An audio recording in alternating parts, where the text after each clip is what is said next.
बोलो भागवत भगवान की जय। अष्टम स्कंद चौथा अध्याय गजोग्रह का पूर्व चरित्र और उनका उद्धार। श्री सुखदेव जी कहते हैं, परीक्षित, उस समय ब्रह्मा शंकर आदि देवता ऋषि और गंधर्व श्री हरि भगवान के इस कर्म की प्रशंसा करने लगे तथा उनके ऊपर फूलों की वर्षा करने लगे। स्वर्ग में धुंधुमियाँ बजने लगी, गंधर्व नाचने गाने लगे, ऋषि चारण सिद्धगण भगवान पुरुषोत्तम की स्तुति करने लगे। इधर वह ग्रह तुरंत ही परम आश्चर्य में दिव्य शरीर से संपन्न हो गया। यह ग्रह इसके पहले हु नाम का एक श्रेष्ठ गंधर्व था। देवल के शाप से वह गति प्राप्त हुई थी। अब भगवान की कृपा से वह मुक्त हो गया। उसने सर्वेश्वर भगवान के चरणों में सिर रखकर प्रणाम किया। इसके बाद वह भगवान के सुयश का गान करने लगा। वास्तव में अविनाशी भगवान ही सर्वश्रेष्ठ कीर्ति से संपन्न है। उन्हीं के गुणों मनोहर लीलाएं गान करने योग्य हैं। भगवान के कृपा पूर्ण स्पर्श से उसके सारे पाप ताप नष्ट हो गए। उसने भगवान की परिक्रमा करके उनके चरणों में प्रणाम किया और सबके देखते देखते अपने लोक की यात्रा की। गजेंद्र भी भगवान का स्पर्श प्राप्त होते ही अज्ञान के बंधन से मुक्त हो गया। उसे भगवान का ही रूप प्राप्त हो गया। वह पीताम्बरधारी एवं चतुर्भुज बन गया। गजेंद्र पूर्वजन में द्रविड़ देश का पांडवंशी राजा था। उसका नाम था इंद्रधूम्न। वह भगवान का एक श्रेष्ठ उपासक और अत्यंत यशस्वी था। एक बार राजा इंद्रधूम्न राजपाट छोड़कर मलय पर्वत पर रहने लगे थे। जिन्होंने जटाएं बढ़ा ली थी, तपस्वी का वेश धारण कर लिया। एक दिन अपने स्नान के बाद पूजा के समय मन को एकाग्र करके एवं मौनव्रती होकर वे सर्वशक्तिमान भगवान की आराधना कर रहे थे। उसी समय देव योग से परम यशस्वी अगस्त्य मुनि अपनी शिष्य मंडली के साथ वहाँ आ पहुँचे। उन्होंने देखा कि यह प्रजापालन और ग्रस्तोचित अतिथि सेवा आदि धर्म का परित्याग करके तपस्वियों की तरह एकांत में चुपचाप बैठकर उपासना कर रहा है। इसलिए वे राजा इंद्रधूम्न पर क्रुद्ध हो गए। उन्होंने राजा को यह शाप दिया, इस राजा ने गुरुजनों से शिक्षा नहीं ग्रहण की है। अभिमान वश परोपकार से निवृत्त होकर मनमानी कर रहा है। ब्राह्मणों का अपमान करने वाला यह हाथी के समान जड़ बुद्धि है। इसलिए से वहीं घोर अज्ञान में यह हाथी की योनि प्राप्त हो। श्री सुखदेव जी कहते हैं, परीक्षित, शाप एवं वरदान देने में समर्थ अगस्त्य ऋषि इस प्रकार शाप देकर अपनी शिष्य मंडली के साथ वहाँ से चले गए। राज ऋषि इंद्रधूम्न ने यह समझकर संतोष किया कि मेरा प्रारब्ध ही था। इसके बाद आत्मा की विस्मृति करा देने वाली हाथी की योनि उन्हें प्राप्त हुई। परंतु भगवान की आराधना का ऐसा प्रभाव है कि हाथी होने पर भी उन्हें भगवान की स्मृति हो ही गई। भगवान श्री हरि ने इस प्रकार गजेंद्र का उद्धार करके उसे अपना पार्षद बना लिया। गंधर्व सिद्ध देवता उनकी इस लीला का गान करने लगे और वे पार्षद रूप गजेंद्र को साथ लेकर उन पर सवार होकर अपने अलौकिक धाम को चले गए। कुरुवंश शिरोमणि परीक्षित, मैंने भगवान श्री कृष्ण की महिमा तथा गजेंद्र के उद्धार की कथा कही तुम्हें सुना दी। यह प्रसंग सुनने वालों के कलिमल और स्वप्न को मिटाने वाला एवं यश उन्नति और स्वर्ग देने वाला है। इसी से कल्याण कामी द्विजगण दुस्वप्न आदि की शांति के लिए प्रातःकाल जगत ही पवित्र होकर इसका पाठ करते हैं। परीक्षित, गजेंद्र की स्तुति से प्रसन्न होकर सर्वव्यापक एवं सर्वभूत स्वरूप श्री हरि भगवान ने सब लोगों के सामने ही उसे यह बात कही थी। श्री भगवान ने कहा, जो लोग रात के पिछले पहर में उठकर इंद्रिया निग्रह पूर्वक एकाग्रचित से मेराते रात था इस सरोवर पर्वत एवं कंदरावन बैंत कीचक और बांस के झुरमुट यहाँ के दिव्य वृक्ष तथा पर्वत शिखर मेरे ब्रह्मा जी और शिव जी के निवास स्थान पर मेरे प्यारे धाम क्षीर सागर प्रकाश में श्वेत दीप श्रीवत्स कौस्तुभ मणि बनवाला मेरी कौमुद की गदा सुदर्शन चक्र 5 जन शेषी और परीक्षराज गरुण मेरे सूक्ष्म कला स्वरूप मेरे आश्रम में रहने वाली लक्ष्मी देवी ब्रह्मा जी देवर्षि नारद शंकर जी तथा भक्तराज प्रहलाद मत्स्य कच्छप वाराह आदि अवतारों में किए हुए मेरे अनंत पूर्णिमा चरित्र सूर्य चंद्रमा अग्नि ओमकार सत्य मूल प्रकृति गौ ब्राह्मण अविनाशी सनातन धर्म सोम, कश्यप और धर्म की पत्नी दक्ष कन्याएं, गंगा, सरस्वती, अलकनंदा, यमुना, रावत, हाथी, भक्त शिरोमणि, ध्रुव, सात सप्त ऋषि और पवित्र कीर्ति, नल, दुष्ट, जनक आदि महापुरुषों का स्मरण करते हैं, वे समस्त पापों से छूट जाते हैं, क्योंकि ये सब के सब मेरे ही रूप हैं। प्यारे गजेंद्र, जो लोग ब्रह्महुत में जगकर तुम्हारी की हुई स्तुति से मेरा स्मरण करके मृत्यु के समय उन्हें मैं निर्मल बुद्धि का दान करूंगा। श्री सुखदेव जी कहते, परीक्षित, भगवान श्री कृष्ण ने ऐसा कहकर देवताओं को आनंद करते हुए अपना शेष शंख बजाया और गरुड़ पर सवार हो गए। बोलो गरुड़ भगवान की जय। अष्टम स्कंद चौथा अध्याय समाप्त। त्रुटियों के लिए क्षमा प्रार्थी हूँ। बोलो भागवत भगवान की जय।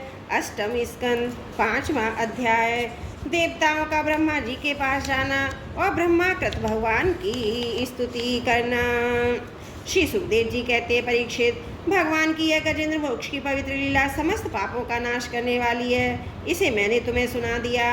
अब रैवत मनवंतर की कथा सुनो। पांचवें मनु का नाम था रैवत।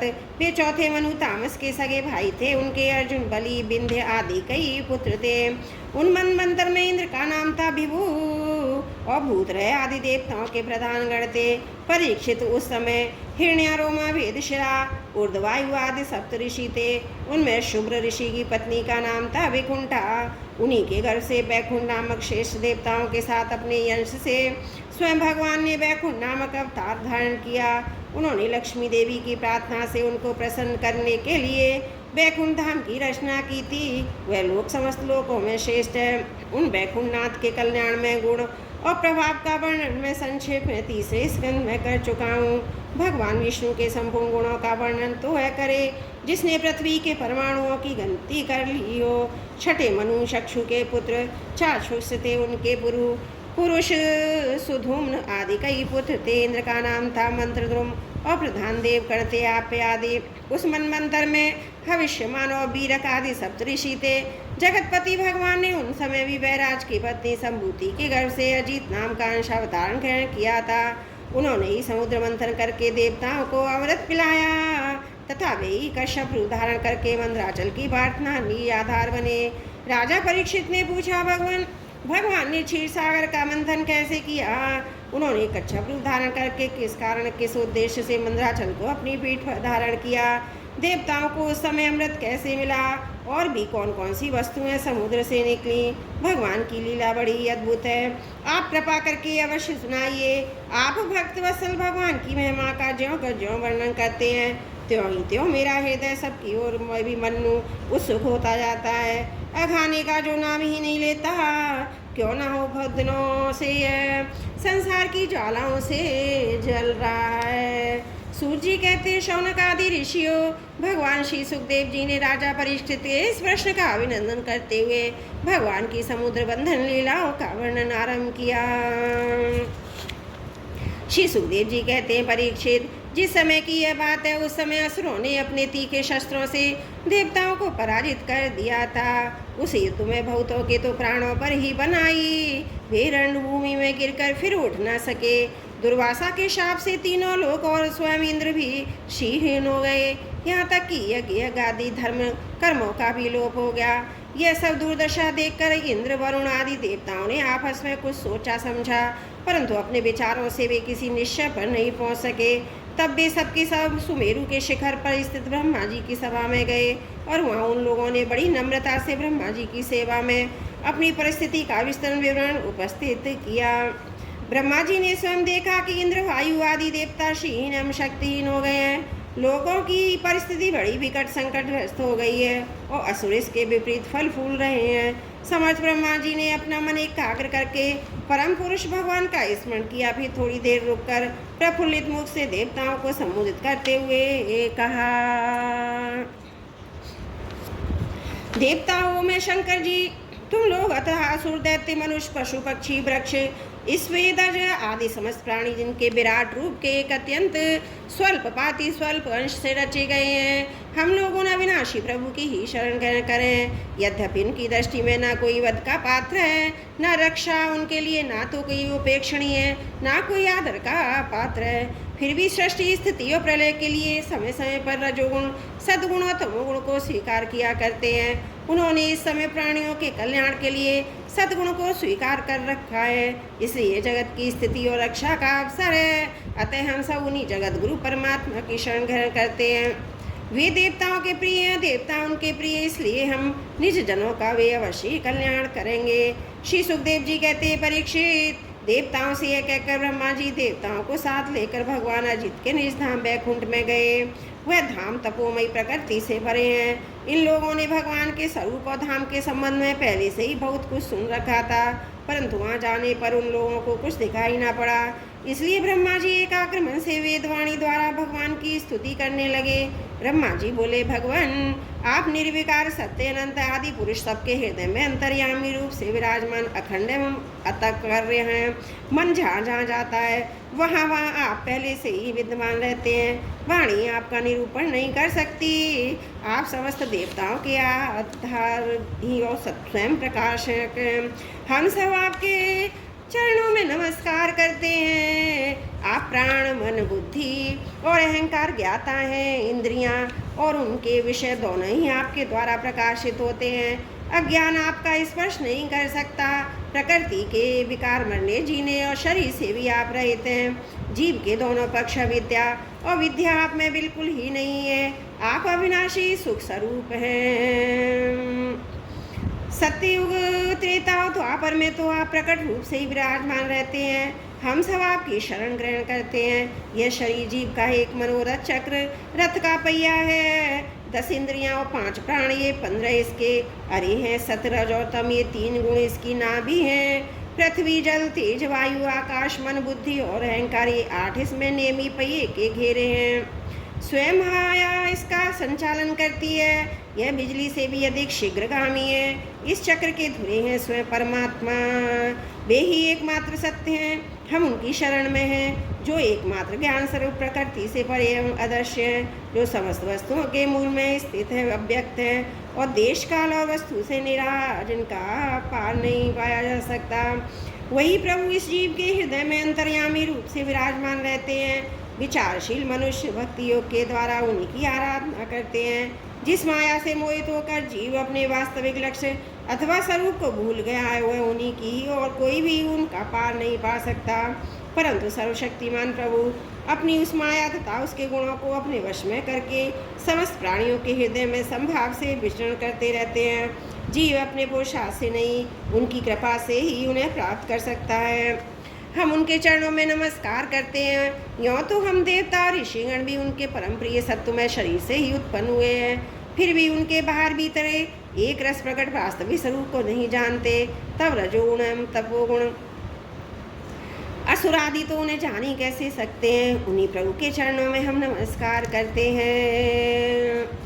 उन्हीं की बनाई हुई पृथ्वी उनका चरण है। इस भी पर जरायुज, अंडा, स्वेदेज और देज, ये 4 प्रकार के प्राणी रहते हैं। वे परम स्वतंत्र, परम ऐश्वर्यशाली, पुरुषोत्तम पर ब्रह्म हम पर प्रसन्न हो। ये परम सत्यशाली जल उन्हीं की वीर है। इसी से तीनों लोक और समस्त लोकों के लोकपाल उत्पन्न होते हैं, बढ़ते और जीवित रहते हैं। वे परम ऐश्वर्यशाली पर ब्रह्म हम पर प्रसन्न हो। श्रुतियाँ कहती हैं कि चंद्रमा उस प्रभु का मन है। यह चंद्रमा समस्त देवताओं का अन्न, बल एवं आयु है। वही वृक्षों का सम्राट एवं प्रजा की वृद्धि करने वाला है। ऐसे मन को स्वीकार करने वाले परम ऐश्वर्यशाली प्रभु हम पर प्रसन्न हो। अग्नि प्रभु का मुख है। इसकी उत्पत्ति इसलिए हुई है कि वेद के यज्ञ आदि कर्मकांड पूर्ण रूप से संपन्न हो सकें।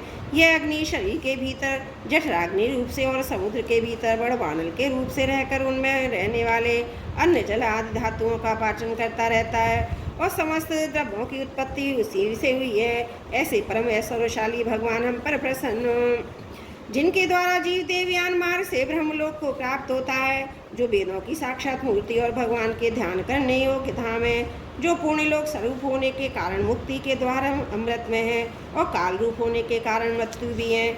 ऐसे सूर्य जिनके नेत्र हैं, वे परमेश्वरशाली भगवान हम पर प्रसन्न हो। प्रभु के प्राण से ही चराचर का प्राण, उन्हें मानसिक शारीरिक इंद्रिय संबंधी बल देने वाला वायु प्रकट हुआ।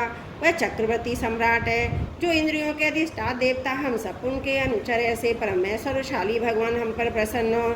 जिनके कानों से दिशाएं, हृदय से इंद्रियोलक और नाभि से आकाश उत्पन्न हुआ है, जो पांचों प्राण, प्राण अपान उदान समान और व्यान, दसों इंद्रियां, मन, पांचों वसु, नाग, कुर्म, कुकल, दत्त, धनंजय एवं शरीर का आश्रय, वे परमेश्वरशाली भगवान हम पर प्रसन्न। जिनके बल से इंद्र, प्रसन्नता से समस्त देवगण, क्रोध से शंकर, बुद्धि से ब्रह्मा, इंद्रियों से वेद और ऋषि तथा लिंग से प्रजापति उत्पन्न हुए हैं, वे परमेश्वरशाली भगवान हम पर प्रसन्न हो। जिनके वक्षस्थल से लक्ष्मी, छाया से पितृगण, ईसन से धर्मपीठ से अधर्म, सिर से आकाश और बिहार से अप्सराएं प्रकट हुए हैं, वे परमेश्वरशाली भगवान हम पर प्रसन्न हो। जिनके मुख से ब्राह्मण और अत्यंत रसमय वेद, भुजाओं से क्षत्रिय और बल, जंघाओं से वैश्य और उनकी वृत्ति, व्यापार कुशलता तथा चरणों से वेदवार शूद्र, उनकी सेवा आदि वृत्ति प्रकट हुई है, वे परमेश्वरशाली भगवान हम पर प्रसन्न हो। जिनके अधर से लोभ, ओष्ठ से प्रीति, नासिका से कांति, स्पर्श से पशुओं का प्रिय काम, भौं से यम और नेत्रों के रोम से काल की उत्पत्ति हुई है, वे परमेश्वरशाली भगवान हम पर प्रसन्न हो। पंचभूत, काल, कर्म, सत्वादि गुणों जो कुछ विवेकी पुरुषों के द्वारा बाधित किए हुए जन्म योग निर्वचनीय या अनवर्षनीय विशेष पदार्थ हैं, वे सब के सब भगवान की योग माया से ही होने हैं, ऐसा शास्त्र कहते हैं। वे परमेश्वरशाली भगवान हम पर प्रसन्न हों, जो माया निर्मित गुणों में दर्शन आदि वृत्तियों के द्वारा आसक्त नहीं होते, जो वायु के समान सदा सर्वदा संग रहते हैं, जिनमें समस्त शक्तियाँ शांत हो गई हैं, उन अपने आत्मानंद के लाभ से परिपूर्ण आत्मा स्वरूप भगवान को हमारे नमस्कार हैं। प्रभु, हम आपके शरणागत हैं और चाहते हैं कि मंद मंद मुस्कान से युक्त आपका मुख कमल इतनी नेत्रों से देखें। आप कृपा करके हमें उसका दर्शन कराइए। प्रभु, आप समय समय पर स्वयं अपनी इच्छा से अनेकों रूप धारण करते हैं और जो काम हमारे लिए अत्यंत कठिन होता है उसे आप सहज में ही कर देते हैं। आप सर्वशक्तिमान हैं, आपके लिए इसमें कौन सी कठिनाई है। विषयों के लोभ में पड़कर जो देवानी दुख भोग रहे हैं, उन्हें कर्म करने में परिश्रम और कलेश तो बहुत अधिक होता है, परंतु फल बहुत कम निकलता है। अधिकांश में तो उनकी विफलता ही हाथ लगती है, परंतु जो कर्म आपको समर्पित किए जाते हैं उनके करने के समय ही परम सुख मिलता है। वे स्वयं फल स्वरूप ही है। भगवान को समर्पित किया हुआ छोटे से छोटा कर्माभास भी कभी कभी विफल नहीं होता, क्योंकि भगवान जीव के समय हितैषी, परम प्रियतम और आत्मा ही है। जैसे वृक्ष की जड़ को पानी से सींचना, उसकी बड़ी बड़ी शाखाएं और छोटी छोटी डालियों को भी सींचना, वैसे ही सर्वात्मा भगवान की आराधना संपूर्ण प्राणियों की और अपनी भी आराधना है, जो तीनों कालों उसमें परे भी एक रस स्थित है, जिनकी लीलाओं का रहस्य तर्क वितर्क के परे है, जो स्वयं गुणों से परे रहकर भी सब गुणों के स्वामी है तथा इस समय सत्वगुण में स्थित हैं। ऐसे आपको हम बार बार नमस्कार करते हैं। बोलो भागवत भगवान की जय। श्रीमद् भागवत महापुराण अष्टम स्कंद 5वां अध्याय समाप्त। त्रुटियों के लिए क्षमा प्रार्थी हूँ।